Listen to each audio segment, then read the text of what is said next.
Our big jewel in the crown at the moment is our powered box. Have you had a demo of that, guys? No, we haven't. Okay. What you're seeing here now is probably the most revolutionary powered boxes on the market. This is no Me Too product from QSC. This is years in the making. Full length grille, doesn't look like a plastic box, suits corporate market, in-store market. In all the ranges, same compression driver in all the ranges, 1.75. No compromise power amp inside, 500 for the bottom end, 500 for the horn. On the back of the box, no EQ for customers to get it all wrong. They have one deep setting, a bit more bottom end at low frequencies, but that disappears as you turn the volume up. Mic line on one input, iPod, another input there as well, which is line. You can mix the two together. Line out, so you can have a mixed line out. Also remote volume control, which is a novel feature on these boxes. 10K pot, you can put it into a room.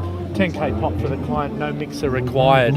Runs on standby if it doesn't see any signal for 20 minutes. So conserving power, with us greenies being around now. Locking IEC connect, fan cooled on demand. Revolutionary Class D amplifier, locking IEC connector, locks in firmly, won't come out. The best feature about these is conical horn, works as a wedge properly, looks like a wedge. From front of house mode, if you stand back here, in a corporate environment, it doesn't look like a plastic box trying to be a front of house box and be a fold-back box.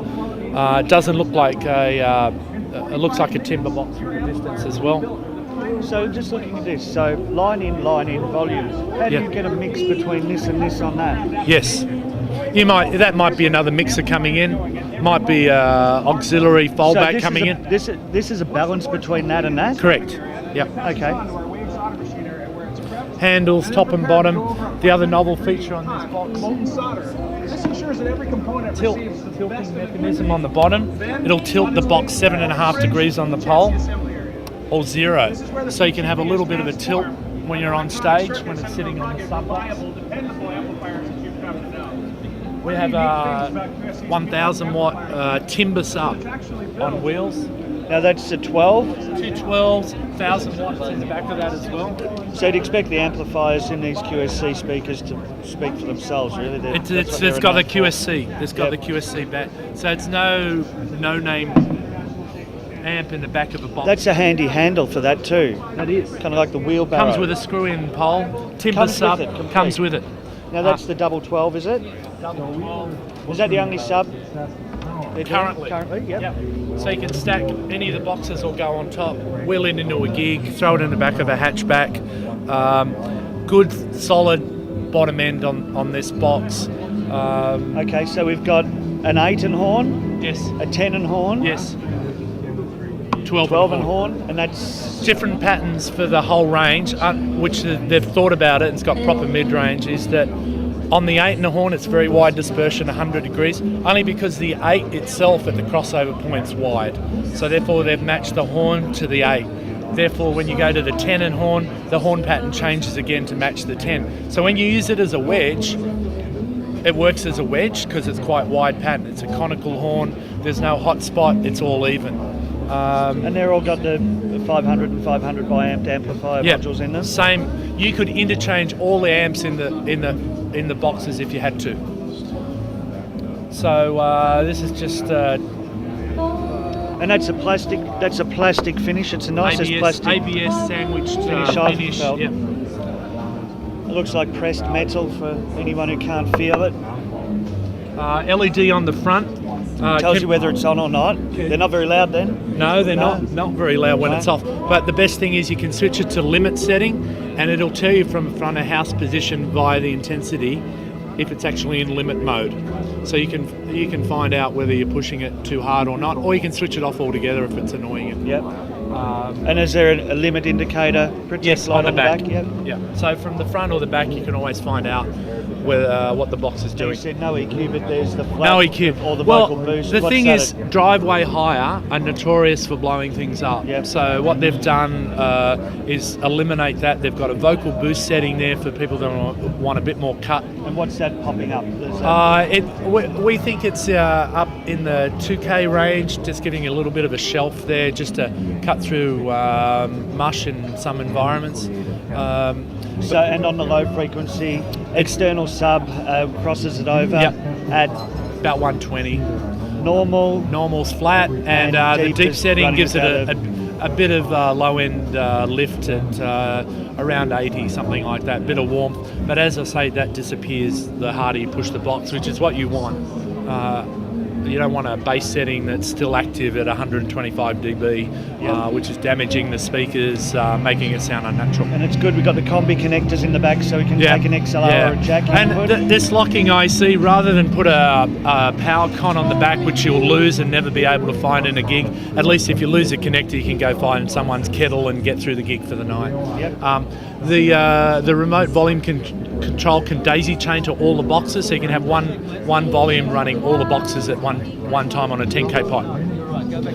Perfect for sometimes fallback on stage. You could give the guy his own little personal volume control sitting on the mic stand, and he can vary it up and down. Saves him having to wave his hands to the front of house guys.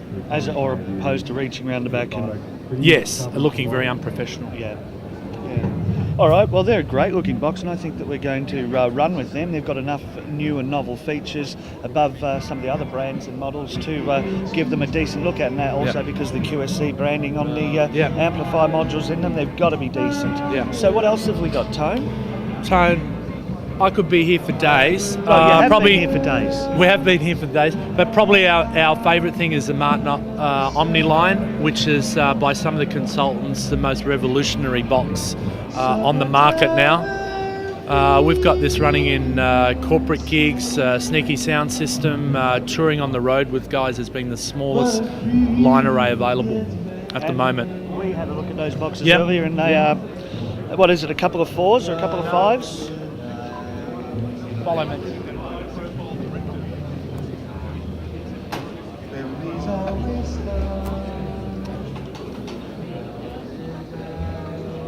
What we've got here is two elements.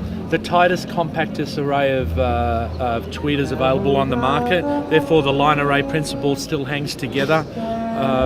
Two 3.5-inch LF drivers. This box goes down to 75 hertz by itself. The shape of the cones continues the horn mouth for the tweeters. These LF drivers function in their own right, but because of the shape of the cone, they don't interfere with any of the HF emanating from the box. 16 ohms on the back. You can address each individual element individually. So if you wanted to electronically steer the stack while it's up in the air, then that's doable, which we've done in high court venues, places where churches, places where we really need to get some pattern control. So distance from the box until you start to hear a noticeable drop off on something like that, what would we expect? With say 2, 4, 6, so you got 8? 8. If they're flat, you could easily cover 30 metres. It'll do 126 dB is its rating. We've got to say, sounds great here, and certainly do get great coverage. We've been right down the back and still able to Did you hear it these. thump along with the Verve track that we were playing before? Yeah. Is that you guys? Yes. Yeah, there you go. And that's running with some Martin subbies underneath. What's that, just front-loaded 18s or something? Yeah, just front-loaded 18s. There's no black box processing required. There's no hocus pocus. It's built from the drivers up. So how many amplifiers have we got running? Just one stereo and one for the subs. So true to Martin's form is get it right in the box and minimal processing. That's why it sounds so natural. They're a very popular brand internationally as well, aren't they? Yes. They're terrific. Well, Mr. Russo, thank you very much. Thanks, viewers. Yeah, good on you, viewers. Now we're going to Harishi. Now, is that his name, Harishi? Horibi. Horibi. Horibi-san. Horibi. Horibi-san.